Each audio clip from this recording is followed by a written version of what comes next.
Sledující pořad obsahuje názorné ukázky. Sledování je na uvážení diváka. Nancy Kisslová nadrogovala svého manžela prášky v mléčném koktejlu a poté ho usmrtila ranami těžkým předmětem do hlavy. Život privilegované rodiny se zhroutil v soukolí milostné aféry, nezvladatelné brutality a 2 sledovaných soudních procesů. Pomsta, zoufalství, nenávist a žárlivost namíchali smrtící koktejl v dusném podnebí bohatství zaslíbenému Hongkongu. Prima uvádí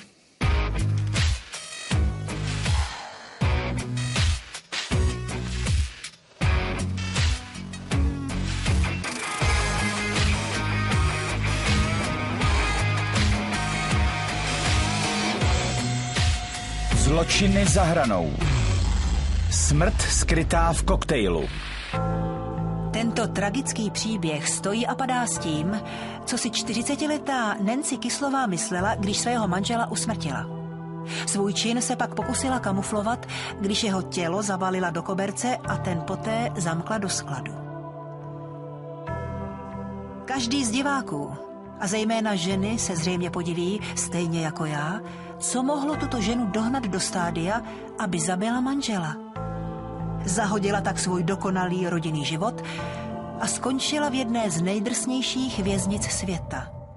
Nancy Kisslovou shledali vinou z vraždy hned 2krát.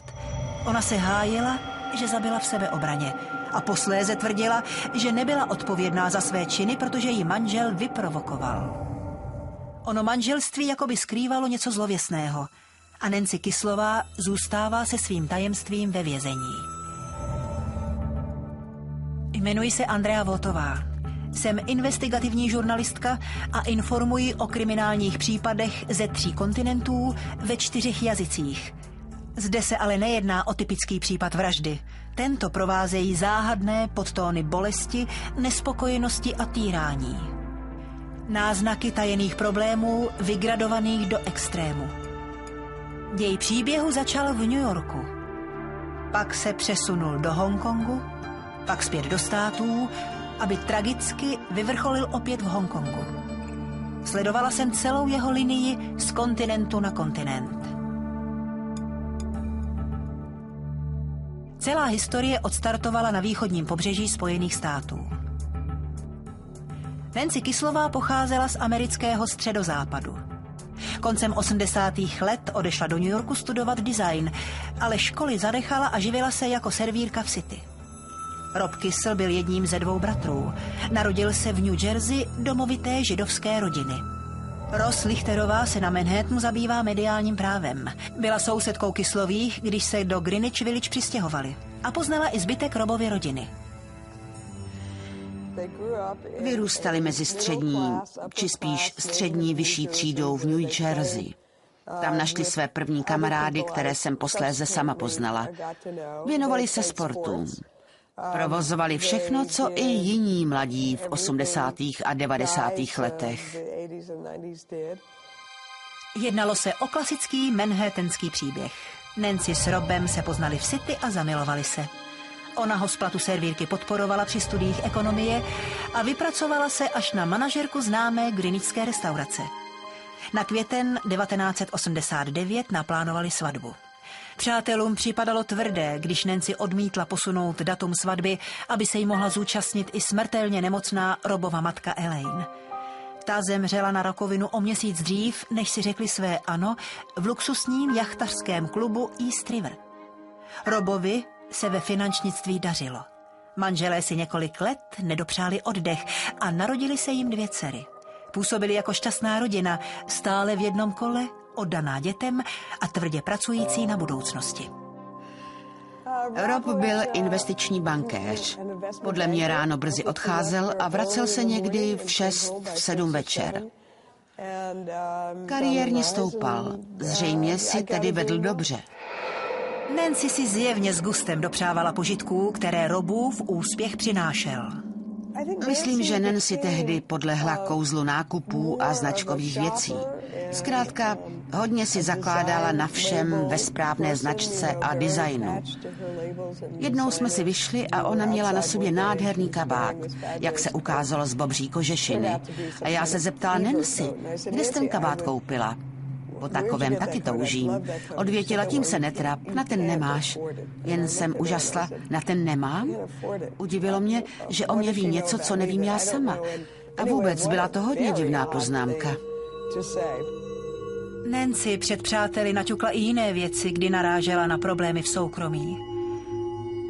Některé vypluly na povrch až později, ale prozrazují mnohé. To je Debra Mao, je žurnalistka, která kauzu Kislových detailně sledovala. Popisovala, jak manžela pohlcovala práce v investičním bankovnictví a zároveň, že si v sexu počínal čím dál agresivněji. Cítila se zneužívaná. Manžel se k ní choval odtažitě, fyzicky i psychicky. Navenek se ovšem zdálo, že rodina klape. Nicméně v řadě případů domácího násilí se vše zdánlivě jeví naprosto v pohodě. Rob Kissel si s dětmi hrával. Nedal na ně dopustit. Podle mě byl hrdým otcem a měl 2 milé holčičky. O víkendech si často chodili hrát na to hřiště přes ulici. Roku 1997 nabídla renomovaná banka Goldman Sachs Robu Kislovi životní příležitost. Chtěli, aby se ujal dluhovou krizí postiženého sektoru v Asii na druhém konci světa v Hongkongu. Měl skupovat bankrotující firmy a jejich majetky prodávat za miliony. Nabídka zněla: post generálního ředitele asijské pobočky pro speciální situace. Plat $175 000 ročně plus vydatné pravidelné bonusy. Firma navíc hradila 20 000 měsíčně za bydlení pro rodinu, a to v nejluxusnější cizinecké enklávě na ostrově. Rodina se tedy odhodlala Manhattan opustit. Rob působil jako hospodář jejich společenství vlastníků bytů a svou funkci předal Ross Lichterové. Převzala jsem jeho agendu i všechnu potřebnou dokumentaci, kterou měl v dokonalém pořádku. Odvedl skvělou práci, seriózní. On byl zkrátka zvyklý přejímat odpovědnost. Myslím si, že jeho výchova prostředí, kde vyrůstal, ho sformovali, aby si tak počínal. Pokud Rob s Nancy měli problémy, pak je odsunuli, aby se vrhli do nového života v Hongkongu. Ten se ale ukázal coby krok nikoli ke štěstí, nýbrž ke katastrofě. Když Rob a Nancy Kislovi přiletěli do Hongkongu, jeho silueta připomínala New York. Tím ale podobnost končila. Ani jeden neuměl čínsky a jejich společenský život byl limitován uzavřeným světem pracujících cizinců. Nancy s Robem si nežili špatně. Jen zřídka opouštěli komplex Parkview, kde měli k dispozici bazény, golfový klub či tenisové kurty. Kislovi měli též 2 filipínské posluhovačky, Connie a Min. Děti zapsali do mezinárodní školy, kde se dívkám zřejmě dařilo. Rob musel v práci trávit hodně času, ale velké problémy jako by je netrápily. Zůstávali v kontaktu s přáteli v New Yorku, zatímco si budovali nový život na druhém konci světa. Přes souseda jsme měli přehled, jak se jim daří. A zdálo se, že dobře. Nancy se velmi aktivně zapojovala ve škole, kam chodili děti, a zrovna tak v hongkongské synagoze. Dokola jsme slýchali, že všechno klape. Vydala jsem se poznat Parkview na vlastní oči, abych si přiblížila styl, v němž Kislovi žili. Jde o exkluzivní klub, v němž platíte tisíce, abyste do něj patřili. Jak ale do něj proniknete, nabízí totální izolaci. Existenci naprosto odříznutou od skutečného Hongkongu.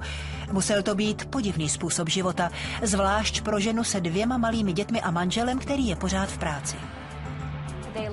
Vedli život expatriotů, kdy řadu jeho aspektů obvykle určují zaměstnavatelé, včetně třeba bydlení, škol a všeho možného. A oni, jakoby si, co by velmi úspěšný pár, notovali. Ostatní rodiče z oné mezinárodní hongkongské školy popisovali Nancy vlastně jako supermámu. Robova pověst se šířila a brzy mu nabídli ještě lepší místo. Banka Merrill Lynch si přála, aby se tento brilantní 37-tník ujal jejich obchodování v asijském sektoru. Rob se poradil s otcem, popřemýšlel a pak souhlasil. Nabízely se větší peníze i prestiž. Ovšem pracoval stále déle a déle a musel hodně cestovat. Nancy byla stále nešťastnější. Nazývala Roba otcem na 5 minut, protože tak často pracovně odjížděl, někdy i na celé týdny. Měla pocit, že děti vychovává sama se svými pomocnicemi, že Rob je po ruce jen jednou za čas. A když se ukázal, choval se velmi panovačně a až přehnaně prosazoval svou. A vůči dětem byl také přes míru agresivní. Nancy naplňovala své dny prací v hongkongské mezinárodní škole a rozjela vlastní biznis fotografky bohatých expatriotů. Mohla být osamělá, ale činnost si nalézt dokázala. Roku 2001 porodila 3. dítě, chlapečka jménem Reese. Zatímco Nancy držela poměry na domácí frontě, Rob si na cestách po Asii přičítal další úspěchy. Roku 2002 ho přizvali k debatě na státní úrovni o zadluženosti Tchaj-wanu. Ocitl se na vrcholu své hry a řada společensky významných akcí se zase neobešla bez Nancy. Než došlo k vraždě, Nancy podnikala akce s přáteli. Účastnila se večeří, jako třeba té s bývalým prezidentem Georgem Bushem, když zavítal do Hongkongu. Pořádala halloweenské párty nebo velkou večeři pro Unii židovských kongregací. Bez pochyby to byla velmi, velmi angažovaná žena. V dubnu 2003 ovšem Asii zachvátila panika, když se z Číny rychle šířil nebezpečný virus, vyvolávající syndrom akutního respiračního selhání zvaný SARS. Nemoc zasáhla i Hongkong a Nancy s dětmi obratem odletěla do států. Rob zůstal, aby dál vydělával. Ta doba přinesla do domácnosti Kyslových zásadní zvrat, i když virem se nikdo z nich nenakazil. Nancy se 3 dětmi přesídlila do Stratton Mountain ve Vermontu, kam Rob jezdíval na dovolenou. Aby se rodina nenudila, Rob zařídil, aby jim ve vermontském domě nainstalovali domácí kino. Osamělá Nancy si tehdy začala s instalatérem Michaelem Del Priorem. Darovala mu hodinky za $5,000 a on naslouchal, co ji trápí. Rob pochopitelně zůstával v Hongkongu. Nicméně dlouhé hodiny, které Del Priore u něj v domě trávil, nezůstaly bez povšimnutí. Rob pojal podezření, že má Nancy poměr. Najal si Franka Osheu, ex-policistu a soukromé očko, aby věc prošetřil. Ten Robovo tušení potvrdil. Rob musel do státu na operaci se zády. Při té příležitosti Nancy konfrontoval a pohrozil rozvodem. Nancy slíbila, že se s milencem rozejde. Označila ho za letní flirt. Nevěře navzdory se v září 2003 celá rodina vrátila do Hongkongu společně. Nicméně společné problémy nevyvanuly. Nancy později tvrdila, že Rob se stal agresivním a nutil ji k drsným praktikám. Očividně si nevěřili a vzájemné podezírání se nepříjemně vymklo. Rob instaloval Nancy do počítače speciální program sledující maily i pohyb na internetu a monitoroval její mobil. Ona si tedy koupila jiný a účty si dala posílat do školy, kde pracovala. Rob nakonec zjistil, že Nancy je dál v úzkém kontaktu se svým milencem. To Roba rozlítilo. Jenže nešlo jen o manželství v krizi kvůli nevěře. Díky softwaru, který instaloval, Rob ke svému velkému zděšení objevil, že Nancy brouzdá po internetu a sbírá informace o drogách. O drogách, jež mohou způsobit infarkt, nebo o následcích předávkování. Rob také pojal podezření, že mu otrávila whisky a volal Franka Osheu, že se po vypití cítil omámený. Ten detektiv v podstatě prohlásil: Robe, radši z manželství vycouvejte, rozveďte se, jinak to s vámi špatně dopadne. Rob neměl čas si dát whisky otestovat. Na obzoru se rýsoval největší biznis jeho života. Vedl tým, který se chystal uzavřít historický obchod s Bank of China. Koncem října 2003 se sešel s přáteli z vysokých finančních kruhů ve Stomies, oblíbeném podniku obchodníků. Zašla jsem tam, abych viděla bar, kde Rob přátelům oznámil, že se chystá rozvést. Prozradil i proč. Fasáda šťastného svazku se jim rozpadla před očima. Tentýž večer jeho advokát omylem odfaxoval seznam specialistů na rozvody k nim domů, místo do Robovy kanceláře. Nancy tak věděla, co Rob zamýšlí, a musela mít velké obavy, že ji bude chtít připravit o děti. Nancy se v Hongkongu radila s několika lékaři, u nichž si stěžovala na stres a nespavost. Uváděla, že doma vládne napětí. Navštívila jsem jejich ordinace a viděla jsem, kde Nancy obdržela recepty od 2 různých psychiatrů. Oba jí předepsali mix prášků na spaní a antidepresiv, kromě jiného i silné sedativum způsobující amnézii. Pojďme k událostem z neděle 2. listopadu 2003. Tato fakta jsou nesporná.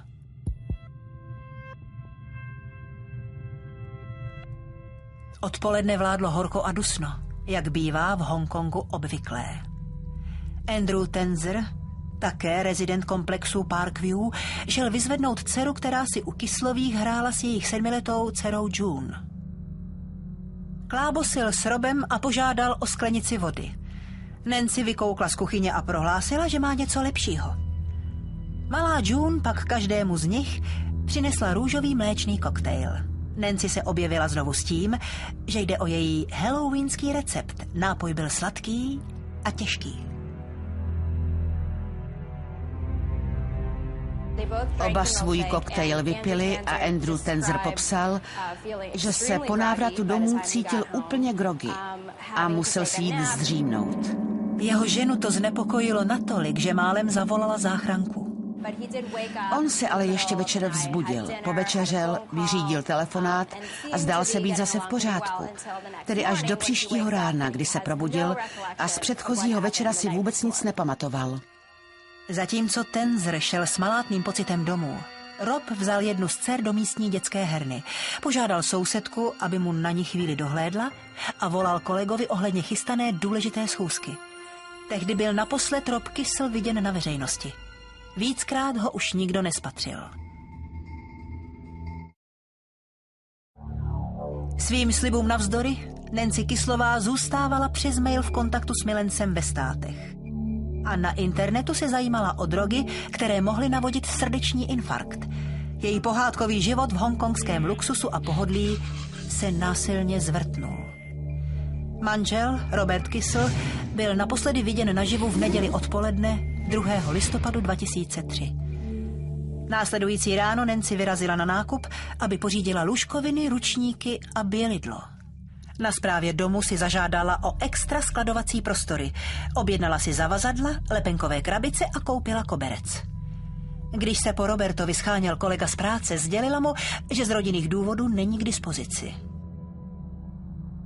Nancy mluvila s kamarádkou z Los Angeles s tím, že ji Rob zmlátil a v afektu odešel. Kamarádka už věděla, že Nancy s Robem mají problémy, ale zmínka o skutečném týrání nikdy dřív nepadla. Kamarádce se něco nezdálo. V úterý 4. listopadu se Nancy svěřila i pomocnici v domácnosti Connie, že ji Rob stloukl a pak zmizel.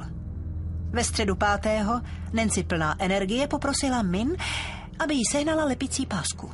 Velký čínský koberec, původně zdobící obývák, byl srolovaný a na obou koncích utěsněný polštáři. Min slyšela zvuky pásky oblepující koberec, který byl záhy připraven k přenesení do skladu. Nancy si vyžádala místní servisní službu, aby roli odnesla. Muži se chopili těžkého koberce i pár krabic, které Nancy nachystala, a vše odnesli do skladu v přízemí. Údajně cítili zápach, ale na nic se neptali. Odpoledne pak dovezli nový koberec. Onen zápach nezůstal bez povšimnutí. Connie dostala strach a šla telefonovat. V slzách sdělovala, že Rob zmizel a že do skladu, který si Kisslovi pronajali, odnesli podivně páchnoucí koberec.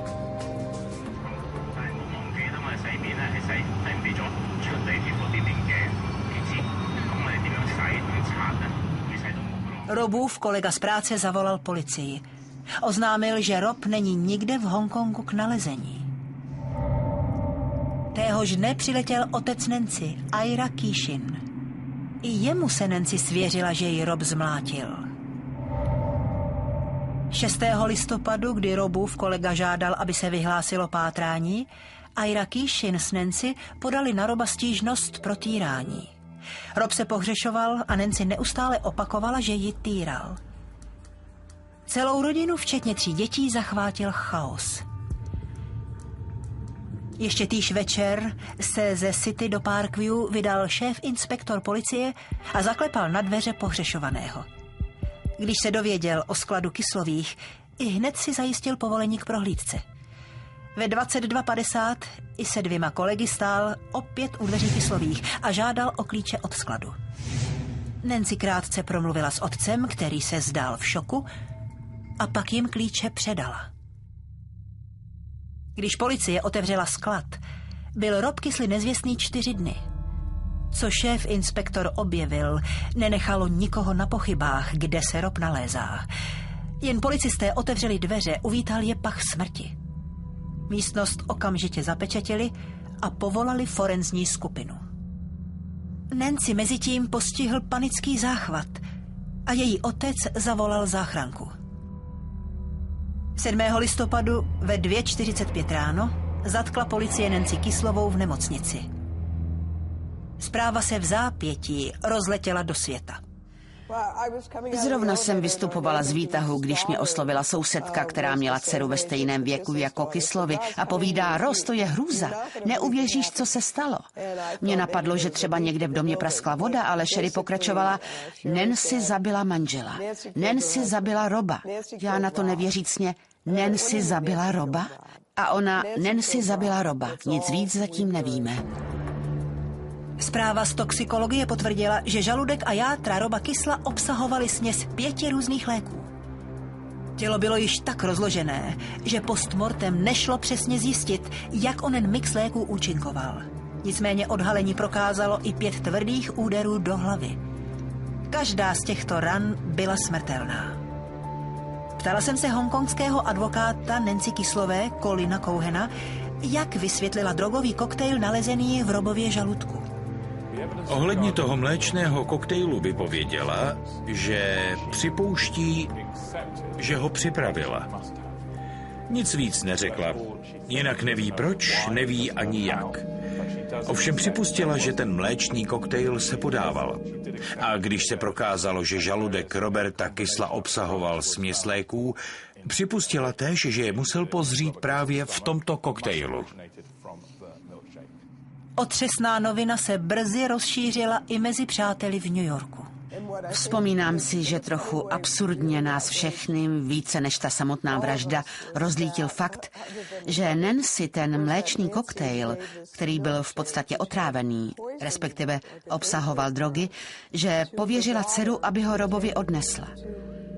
Evidentně bylo podle mě jen dílem náhody, že dítě, které neslo tátovi Robovi mléčný koktejl, že z něj samo jako první neochutnalo. Naštěstí z něj ta malá neupila. Mluvila jsem také s Laurou Jamesovou, sousedkou Kislových, která měla na věc zcela odlišný pohled. Sledovala proces s Nancy a jak se zdá, každý příběh lze vyložit alespoň 2 způsoby. Souhlasila, že ten koktejl byl přitěžující okolnost. Ale během procesu vyšlo vícekrát najevo, že pan Kisl pil. A pil hodně. A že pod vlivem alkoholu se často choval násilnicky. Ona si pak očividně přes internet vyhledala Hypnol a i jiné léky. A čas od času mu něco z toho přimíchala do drinku, aby se sklidnil a ona měla pokoj. Po Nancyně zatčení forenzní experti byt Kislových velmi pečlivě prohledali. Snímali otisky, pátrali po DNA a zkoumali krevní skvrny nalezené na posteli, podlaze i stěně. Policie použila analýzu tvaru krevních stříkanců, aby určila, kde Rob zemřel. Podle odborníků byl Rob ubit k smrti na jednom místě. Našli sošku se 2 figurami a olověným podstavcem, odpovídající 5 ranám na Robově hlavě. Sledovaný proces s Nancy Kisslovou začal v červenci 2005. Na kauci $1 milion byla propuštěna. Mezitím se ale Nancy hodně změnila, nosila brýle a výrazně zhubla. Kauza pochopitelně přitahovala zájem světových médií. Důkazy proti Nancy Kisslové se zdály zdrcující. Mléčný koktejl pro manžela, řízla směsí sedativ a když pak na posteli usnul, ubila ho k smrti 5 ranami do hlavy. 3 noci zjevně s mrtvým tělem sdílela lože a poté se ho s rozvahou zbavila. Ve snaze vraždu utajit koupila nový koberec i nějaký nábytek. Zdálo se, že měla jasný finanční motiv.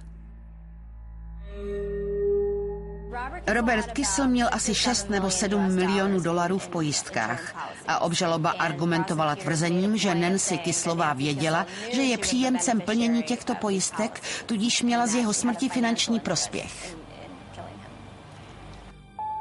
Nancy vraždu manžela popírala.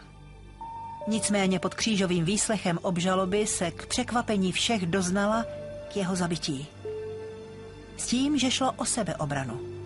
Ze všech změn a zvratů, jež příběh provázely, byl tento nejbizarnější.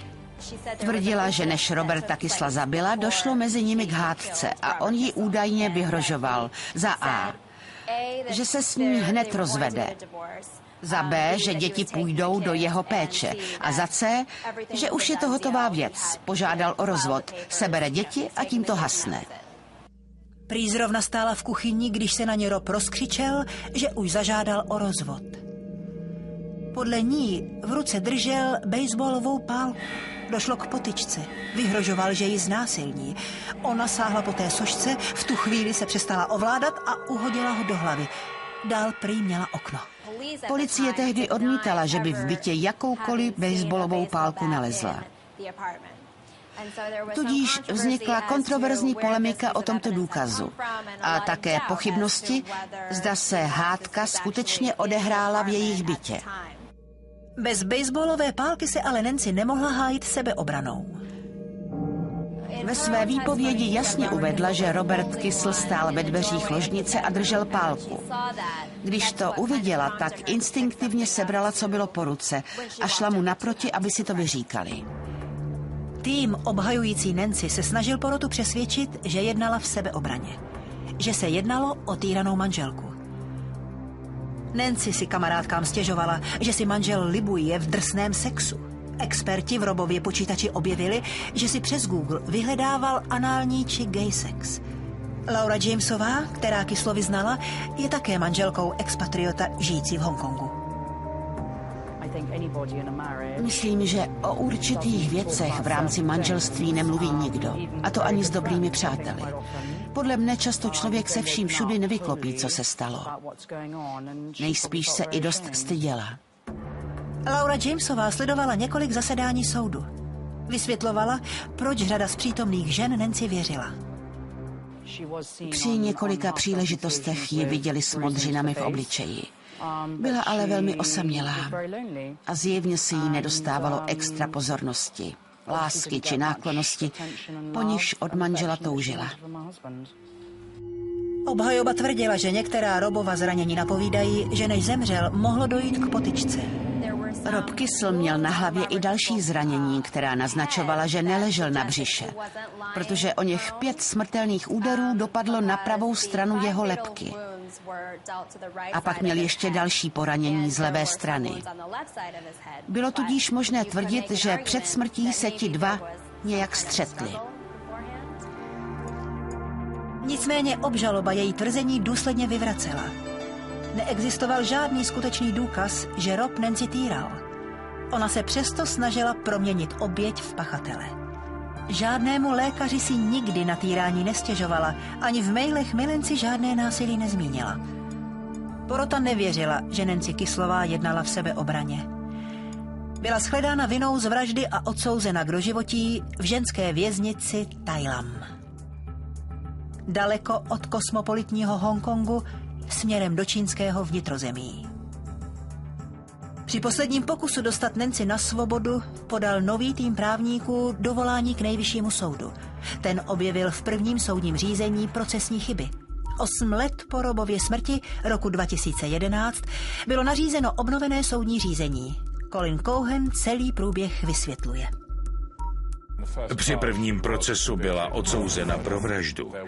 Proběhlo odvolání. První instance odvolání zamítla.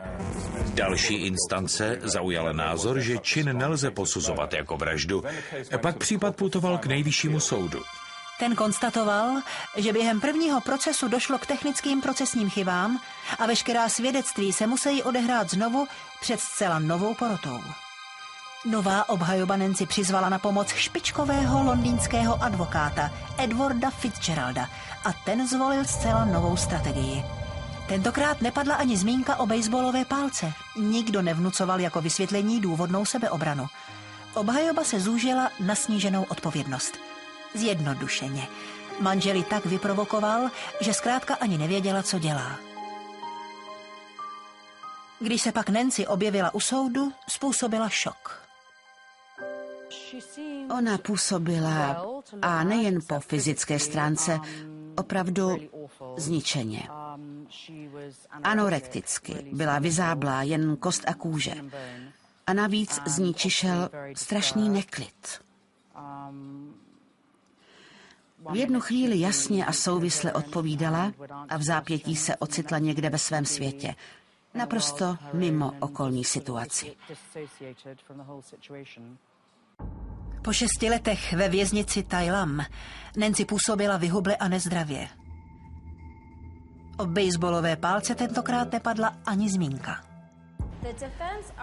Argumenty obhajoby zněly prostě a jasně. Hned první den přiznala zabití, ale nikoli vraždu. Ano, Nancy neprávem zabila. Provinila se zabitím, ale nešlo o komplot či plán. Manžela nezavraždila. Základní fakta kauzy se nezměnila. Nancy Kisslová řízla jahodový koktejl sedativy a prášky na spaní.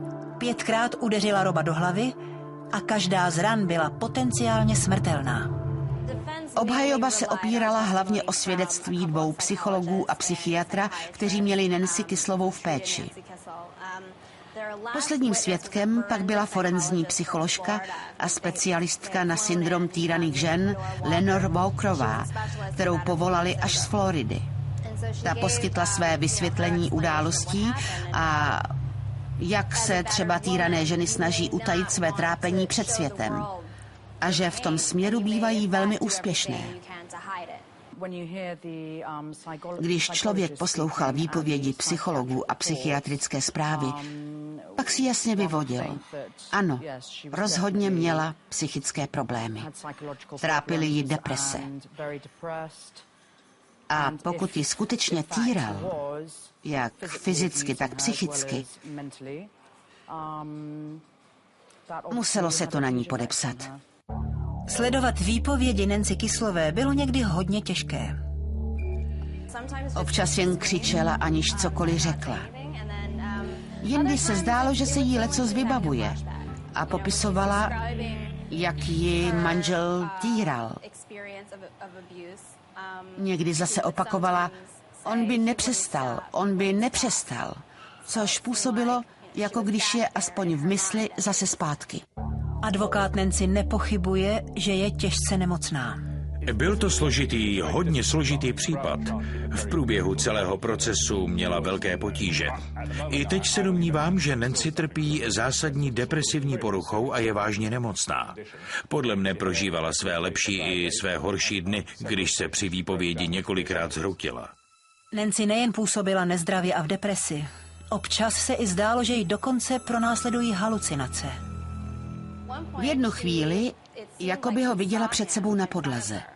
Ukázala před sebe a pronesla, tady leží. Ta žena zcela jasně prožívala obrovský stres. Porota si vyslechla nové argumenty a měla co zvažovat. Ve finále se pro Nancy mohl rýsovat snížený trest, dokonce naděje na svobodu.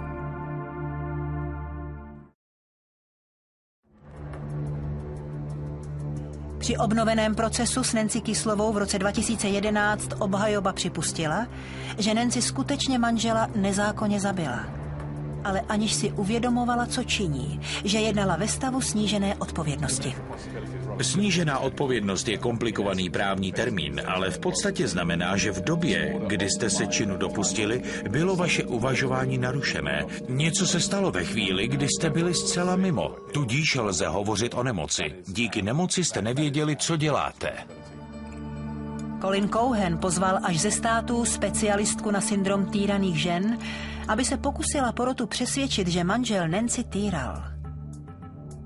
Sama jsem si syndrom týraných žen prostudovala a zdá se, že oběti domácího násilí bývají často pasivní. Nancy se pasivně nezachovala, právě naopak. Zeptala jsem se na názor Laury Jamesové. Podle mě si v manželství připadala zbytečná. Neměla jak se realizovat. Její muž Rob zastával vysokou pozici, takřka se neviděli. Ona se hodně upnula na děti a trávila víc a víc času s nimi ve škole. Někteří z newyorských přátel Kisslových tento argument neuznávají. Ten pár sršel energií a rozhodně nebudil dojem, že by měl problémy, aspoň tady v New Yorku. Domnívám se, že v Hongkongu brala jejich vztahu energii jen ta spousta peněz a luxusu, které se na ně hrnuly. A oni se tomu poddali. I tak se ale to manželství něčím pochroumalo. Ať už Robovým cestováním, nebo Nancy jinou opuštěností. Ale nic z toho jistě nebylo důvodem k vraždě. Důvodem k rozvodu ano, ale k vraždě nikoli. Nancy Kisslová vypovídala s velkými obtížemi. Měla výpadky, líčení bylo mnohokrát přerušeno. Na svědecké lavici strávila dlouhých 5 dní. V určitých chvílích mluvila naprosto souvisle a pak nastal moment, kdy se úplně rozložila. Nedokázala se soustředit na to, co se jí soudce ptá. Byla duchem nepřítomná. Někdy v extrémních případech začala křičet, řvát. Víte, úplně se přestala ovládat a soudce musel líčení přerušit. Párkrát dokonce vyklidili soudní síň, aby se jí podařilo sklidnit a mohlo se pokračovat. Zajímalo mě, zda čistě čínská porota dokázala plně akceptovat názory americké odbornice. Jistě, že tam panují jisté kulturní rozdíly. Hongkongská porota třeba neměla takové povědomí o syndromu týraných manželek, týraných žen, o psychických poruchách a psychiatrických problémech. V tomto směru narazíme na odlišnosti. Výpovědi si vyslechli a dospěli k názoru, že jim zkrátka nevěří. Ke konci procesu se řada lidí zdála přesvědčená, že muselo jít o zabití, když nebyl nezpochybnitelně dokázán opak. Ovšem ani po druhé obhajoba porotu nepřesvědčila. A shledala Nancy Kisslovou vinou z vraždy. Roba omámila, uspala a 5 ranami do hlavy ho chladnokrevně usmrtila. Některé lidi v soudní síni verdikt šokoval. Rozsudek mě zaskočil. Nejspíš hlavně proto, že jsem jí moc přála, aby tentokrát usoudili, že šlo o zabití. Podle mě si své odseděla. Myslím, že verdikt všechny šokoval. Jeho vyhlášení jsem se nezúčastnila, ale po něm prý zavládlo hrobové ticho. Lidmi to otřáslo. Co mě na celém příběhu zvlášť znepokojuje? Do jaké míry dokázal případ Nancy Kisslové polarizovat ty, kteří pár znali? Ross Lichterová považuje verdikt za spravedlivý. Rozhodně. Vemte si, že se Nancy pokoušela Roba obvinit, že byl násilník a že se prý bránila. Nikdy nevíte, co vše se v manželství odehrává, zvlášť za zavřenými dveřmi, ale podle mne se obhajoba jen uchýlila k plánu B, který neměl žádnou váhu. A soud i porota zkrátka neuznali jejich verzi jako opodstatněnou. Budoucnost se pro Nancy jeví hodně neutěšeně. Je odkázaná na vozíček, má bolesti a sotva chodí. Dle mého názoru, byť nejsem psychiatr, stále trpí vážnou depresivní poruchou. Má skutečně velké problémy. Když vidíte, jak je křehká, těžko říct, jak dlouho ještě dokáže v tom vězení přežít. Domnívám se, že skoro nejí. Když se na ní podíváte, je to naprosto jasné. Nancy Kisslová se rozhodla dál neodvolávat. Navštívila jsem věznici Tai Lam, kde si odpykává trest. Jela jsem i kolem psychiatrické sekce, kde byla řadu měsíců. Jsou to ponurá a hrozivá místa. Ve věznici Tai Lam vládnou očividně tvrdé podmínky. Nancy má povolené 2 návštěvy měsíčně a jen zřídka někoho vídá. Zažádala o přesun do věznice ve Spojených státech, aby tak byla blíže své rodině. Ovšem může trvat roky, než systém její žádost vyhodnotí. Navíc ne každý je pro její schválení. Nancy Kisslová neviděla své děti ode dne zatčení roku 2003. Nejprve byli v péči jejího otce a poté Robova bratra, Andrewa Kissla. Pak ale i jeho život postihl tragický zvrat. Andrew Kissel ve své firmě zpronevěřil několik milionů dolarů a čelil i dalším obviněním z podvodu v řádu desítek milionů. V den, kdy měl být pro neplacení nájmu vystěhován, nalezli v suterénu už jen jeho spoutané, mrtvé tělo. Byl ubodán. Děti Roba a Nancy poté svěřili do péče Robovy mladší sestry Jane, žijící na západním pobřeží Spojených států v Seattlu. Když jsem kontaktovala Billa Kissla, otce Roba i Andrewa, vyjádřil se následovně. Robovi děti vedou normální život. Mají kamarády, ve škole si vedou výborně a integrovali se jak ve škole, tak v novém prostředí. Snažme se to respektovat a dovolme jim vyrůst a dospět bez stigmatu brutálního, chamtivého a sobeckého zločinu Nancy Kisslové. Nancy Kisslová doufá v transfer do států, aby si trest odpykala tam. A její advokát Colin Cohen věří, že ji hongkongský systém jednou osvobodí. V Hongkongu existuje rada dozorující dlouhé tresty, která znovu zvažuje veškeré okolnosti a po uplynutí určité doby může vznést vůči odpovědným orgánům doporučení stran délky trestu, který by si měla odsedět.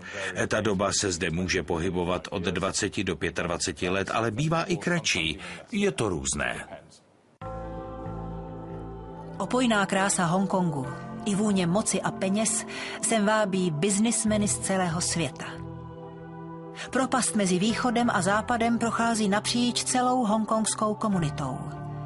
Ale zde v této odlehlé věznici jsou si všichni rovni. Stále se domnívám, že není úplně jasné, co se v té rodině skutečně odehrávalo a jak mohlo osobní trápení dovést rozpadající se manželství Kisslových k až tak tragickému konci. Pouze Nancy může s jistotou vědět, proč svého manžela zabila. A jen ona ví, zda dokáže žít s dlouhodobými následky, které postihly ji i její děti.